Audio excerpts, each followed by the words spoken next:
The map was burning when Private James Sullivan found it. October 1944. Somewhere in the Hurtgen Forest, where trees exploded into splinters and men disappeared into mud. He wasn't supposed to be there. Neither was the map.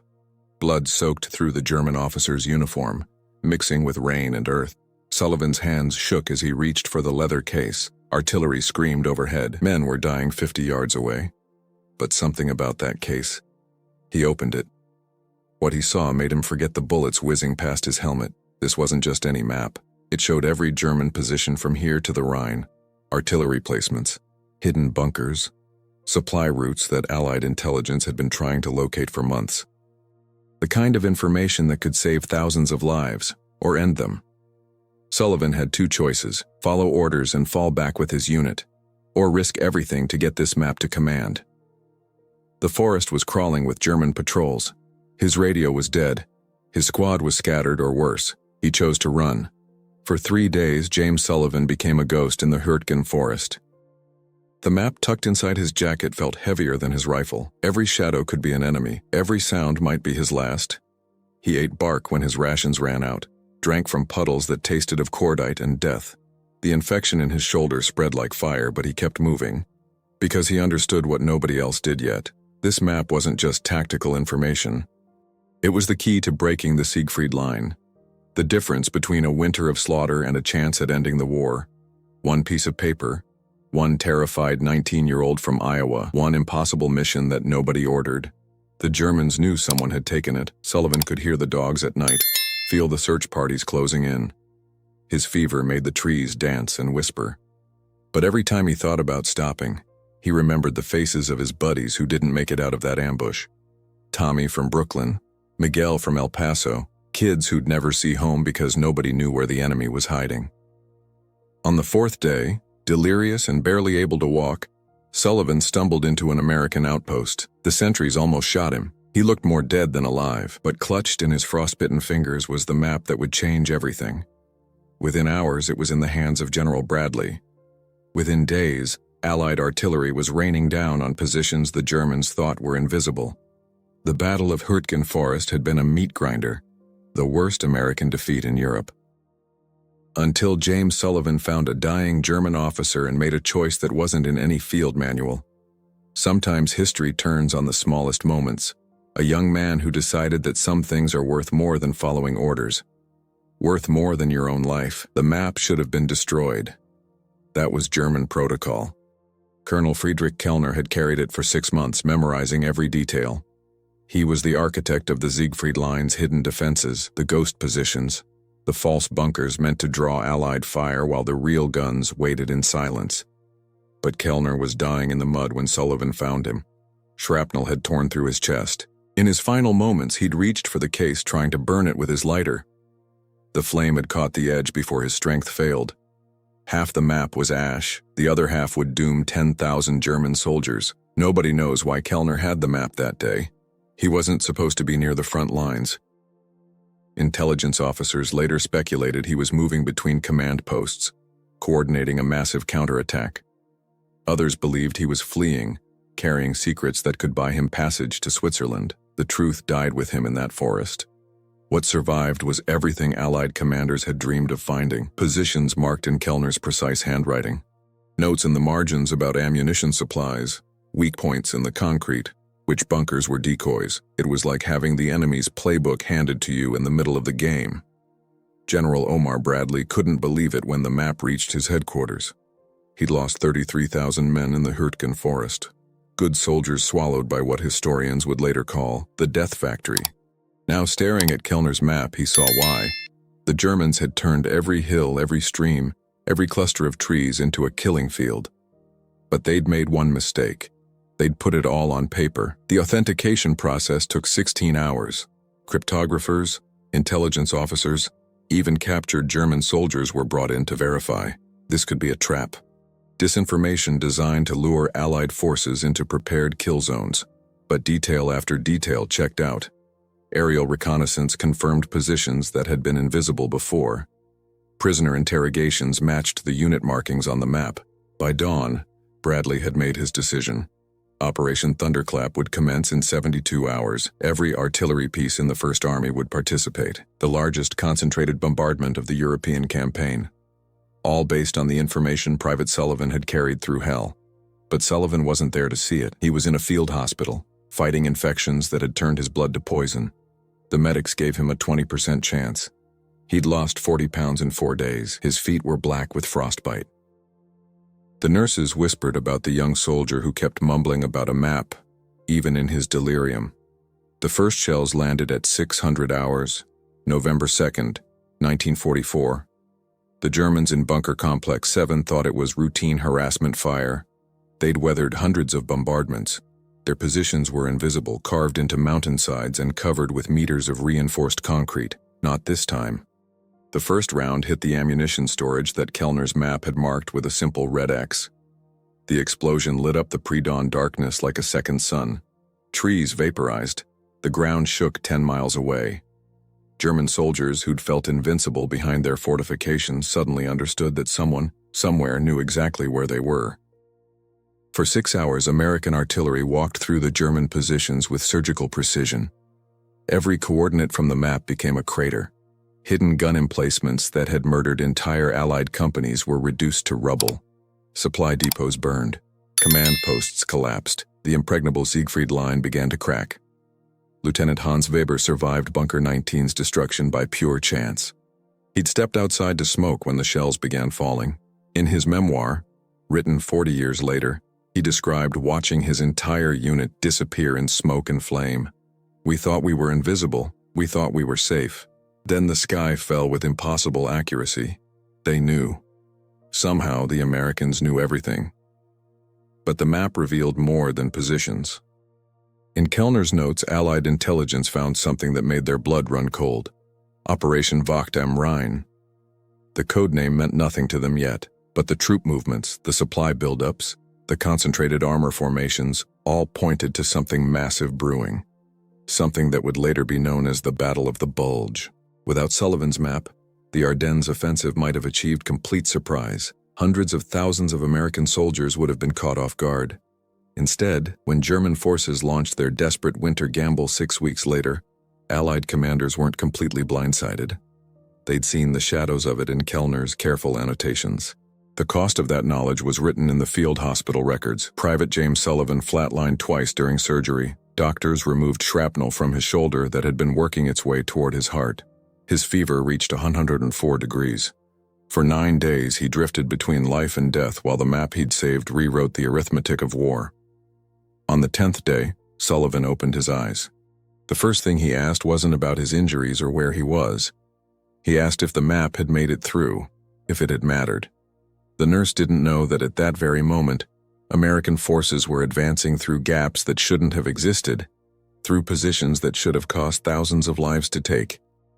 Master Sergeant Roy Chen found Sullivan's story in a dusty Pentagon archive in 1962. He wasn't looking for it. Chen was researching his father's unit, trying to understand why the old man never talked about the war. But there it was, buried in the after-action reports from Hurtgen. A single paragraph about an intelligence asset recovered by an unnamed private. Chen knew how to read between the lines. He'd done his own intelligence work in Korea. He recognized when a story had been sanitized, classified, forgotten. The more he dug, the more he realized that James Sullivan's run through the forest had been deliberately erased from history, not out of malice, out of necessity. The map had been too valuable, its existence too dangerous to publicize. Even after the war, American intelligence worried that revealing how they'd gained such precise information might compromise future operations.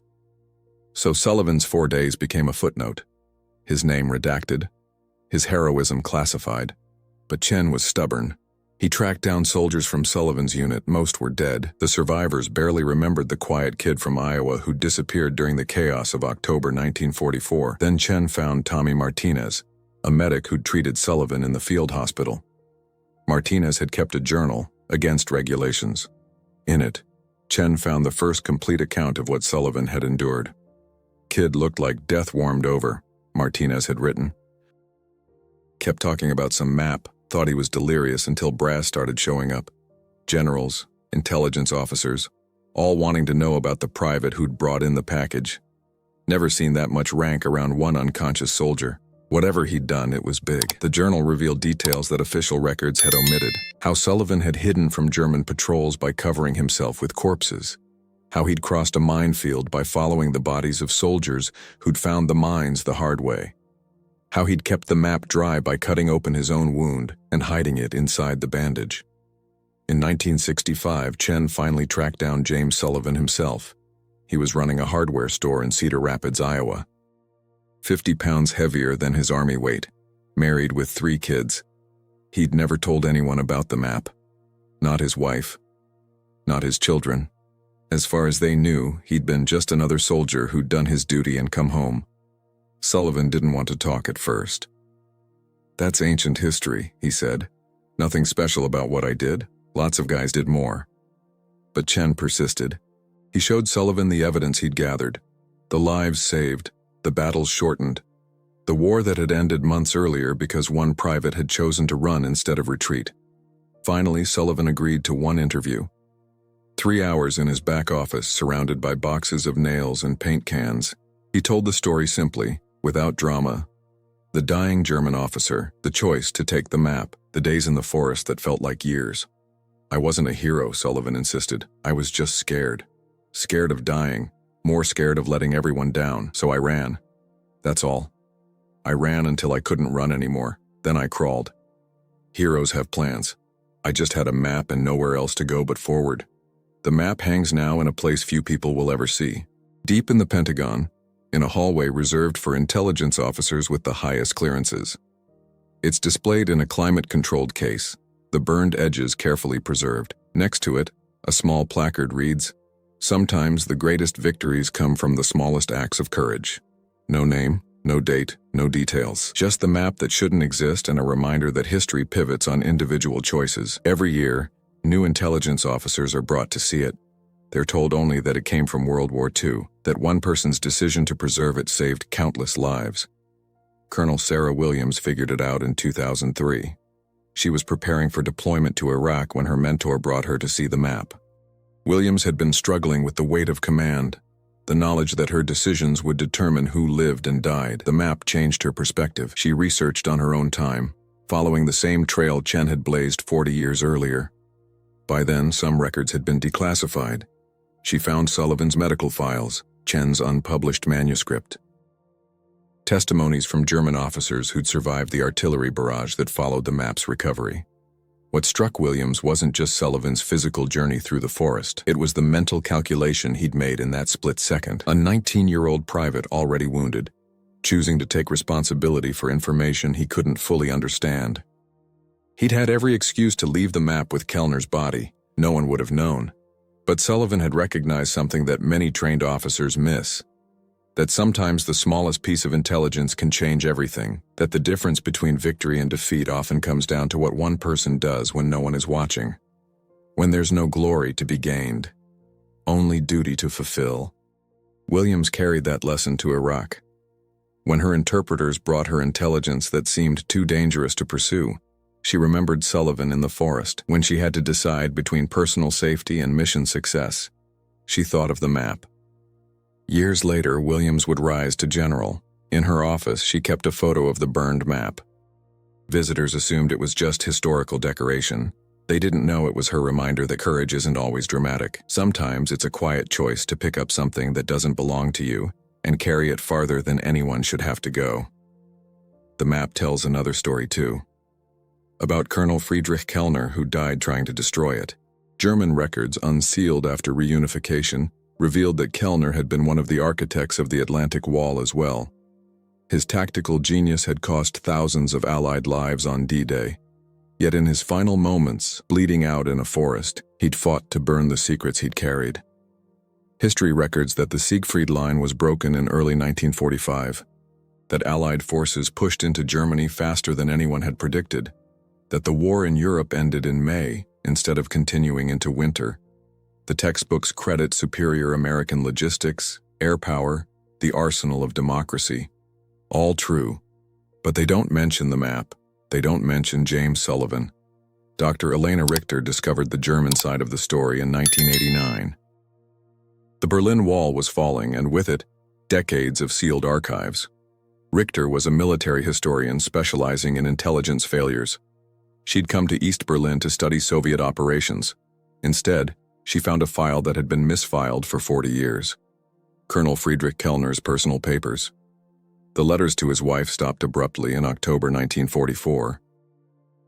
But his private journal continued until the day he died. The final entry, written hours before Sullivan found him, revealed a man torn between duty and conscience.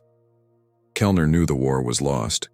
He'd known since Normandy, but he'd continued perfecting his defensive positions, believing that making invasion costly might lead to negotiated peace. "I carry death in my briefcase," he'd written. "Every marking on my maps means young men who will never see home. American boys, German boys, all dying for old men's decisions, yet I cannot stop. To abandon my post is to betray every soldier trusting in my defenses. Perhaps this is hell, to see clearly the futility of your actions yet be unable to change course." Kellner had been carrying the master map to a meeting with Field Marshal Model. The attack that killed him wasn't random. American intelligence had been hunting him for months, knowing that eliminating the architect of the Siegfried Line defenses would save lives. They'd succeeded, but not in the way they'd imagined. Richter dug deeper. She found testimonies from Kellner's staff, men who'd survived the war in Soviet custody. They painted a picture of a brilliant officer slowly losing faith. Kellner had started requesting transfer to the Eastern Front, preferring combat to creating elaborate death traps. His requests were denied. His expertise was too valuable. The irony was sharp enough to cut. Kellner and Sullivan never exchanged a word. One died believing his secrets were safe. The other nearly died ensuring they weren't. Yet both were trapped by the same mathematics of war, the knowledge that individual lives could be weighed against strategic advantage. Richter published her findings in a German military journal. The article caused a minor sensation. Here was proof that not all Wehrmacht officers were unthinking automatons, that some struggled with the moral weight of their actions, that the map Sullivan carried wasn't just military intelligence, but the final testimony of a man who'd built perfect killing machines and died regretting it. James Sullivan read Richter's article in translation. He was 76 years old, long retired, spending his days teaching his grandchildren to fish. Learning about Kellner changed something in him. For 45 years he'd carried guilt about taking the map from a dying man. Now he understood that perhaps Kellner, in his final moments, might have been relieved to let it go. Sullivan wrote to Richter, a simple letter thanking her for her research. He included details about finding Kellner that he'd never told anyone. How the German officer's eyes had tracked him. How Kellner's hand had moved slightly, not toward his weapon but toward the map case, as if pointing. "Maybe I'm imagining things," Sullivan wrote. "Memory plays tricks, but I've always wondered if he wanted someone to find it. If he was tired of carrying all those deaths, I know I would have been." The consequences rippled through decades. In 1995, a reunion of Hürtgen Forest veterans included something unprecedented. German and American soldiers who'd tried to kill each other 50 years earlier sat in the same room. They were old men now, united by shared trauma and fading memories. Hans Weber, the lieutenant who'd survived Bunker 19's destruction, stood up slowly. "We always wondered how you knew," he said in accented English. "My unit was invisible, perfect camouflage. No aerial reconnaissance could have spotted us. Yet your shells landed exactly on our positions, like you had a map." The American veterans shifted uncomfortably.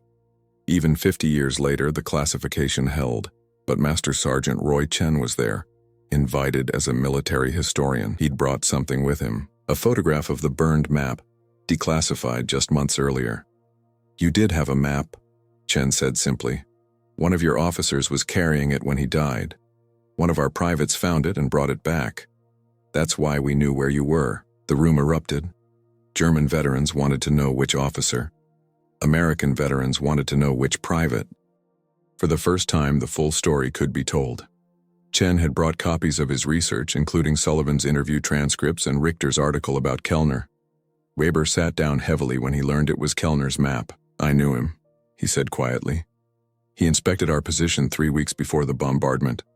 Such a careful man. We joked that he could defend against an army of giants. Never imagined his carefulness would be our doom." An American artilleryman named Frank Douglas spoke up. I plotted those fire missions. We'd been shooting blind for weeks, wasting ammunition on empty forest. Then suddenly we had exact coordinates. It was like Christmas morning for the gun crews. The two old soldiers looked at each other across 50 years of history. Weber had lost his entire unit in the bombardment Douglas had directed. By all rights, they should have hated each other. Instead, they shook hands. We were all someone's map coordinates, Weber said. Numbers on someone's targeting list. The only difference was whose intelligence was better that day. The reunion led to something unexpected. Veterans from both sides began collaborating on a memorial, not to celebrate victory or mourn defeat, but to remember the cost of duty. The monument, unveiled in 1998, stands in the Hurtgen Forest, where Sullivan found Kellner, a simple stone marker with two inscriptions. In English, to those who carried unbearable weight. In German, für diejenigen die untragbare Last trugen. James Sullivan attended the dedication. He was 82, moving slowly but still sharp. Hans Weber was there too, along with dozens of veterans from both armies. They stood together in the forest that had tried to kill them all. Sullivan spoke briefly. We were all heroes. Every man who walked into this forest, knowing he might not walk out. Every officer who made impossible decisions. The heroism wasn't in winning or losing. It was in enduring. After the ceremony, Weber approached Sullivan. He had something to give him, a photograph taken in 1943, showing Colonel Kellner with his staff. Weber pointed to a young lieutenant in the corner. Himself, 55 years younger. He was a good man, Weber said. Wrong war, wrong cause, but a good man. I'm glad it was you who found him. In 2001, Hollywood came calling. A studio executive had read about the declassified map in a Washington Post article. Here was a perfect war story. Unknown hero, secret intelligence, a race against time. They wanted to buy Sullivan's life rights, turn his 4 days in the forest into a blockbuster film. Sullivan refused. You want to make it entertainment, he told the producers. Add a love interest, create villains, make it black and white. But war isn't entertainment. It's young men dying in mud for reasons they barely understand. I won't help you turn that into popcorn fodder. The studio went ahead anyway, creating a fictional story inspired by true events. The film bore no resemblance to reality. The hero was a square-jawed commando who fought off dozens of Germans while delivering crucial intelligence. The map became plans for a secret weapon. History became Hollywood. Sullivan watched the film once. He left the theater halfway through. That's not how it was, he said quietly. There were no heroics, no dramatic fights, just fear and mud and trying not to die. The film's inaccuracy had an unexpected consequence. Veterans who knew the real story began speaking out. They created websites, wrote letters to newspapers, recorded oral histories. The Hollywood version became a catalyst for preserving the truth. Dr. Elena Richter used the attention to publish a comprehensive account. The map that changed the war became an unlikely bestseller in military history circles. She dedicated it to James Sullivan and Friedrich Kellner, two men who never met but whose intersection changed history. The book revealed new details. How the intelligence from Kellner's map had exposed a network of German spies in Allied territory. How it had led to the capture of an entire SS unit preparing a massacre of French civilians. How the tactical advantages had saved an estimated 15,000 Allied lives. But Richter also explored the human cost. Kellner's widow, who'd spent 40 years not knowing how her husband died. German soldiers who'd felt betrayed when their invisible positions were destroyed. American artillery crews who'd celebrated their accuracy, not knowing they were killing teenagers conscripted in the war's final days. These revelations brought new attention to Sullivan. Historians wanted interviews. Documentary makers sought his participation. The Pentagon quietly offered to award him medals that had been classified for decades. Sullivan refused them all. I did what needed doing, he insisted. So did millions of others. The only difference is that my moment got written down. In 2004, the Army War College added Sullivan's story to its curriculum. Not as an example of combat heroics, but as a case study in individual initiative. When standard procedures break down, when orders no longer apply, what guides decision-making? The War College brought Sullivan to speak once. He stood before an auditorium of future military leaders, uncomfortable in the spotlight even after all these years. His message was simple. You'll face moments when you're alone with a decision that could change everything. When there's no right answer in the manual. In that moment, remember that you're not just a soldier. You're a human being who has to live with your choices. Time began claiming the witnesses. Hans Weber died in 2005, peacefully in his sleep. Frank Douglas followed a year later. The reunion groups grew smaller each year. Men who'd survived the worst humanity could offer were defeated by age and illness. James Sullivan outlived most of his contemporaries. Perhaps the same stubbornness that had carried him through the Hurtgen Forest kept him going. He saw new wars begin, saw young soldiers facing the same impossible choices in Iraqi deserts and Afghan mountains. In 2010, his great-grandson deployed to Afghanistan. Private First Class Michael Sullivan, 19 years old, same age James had been in the forest. Before Michael left, James gave him the piece of leather from Kellner's map case.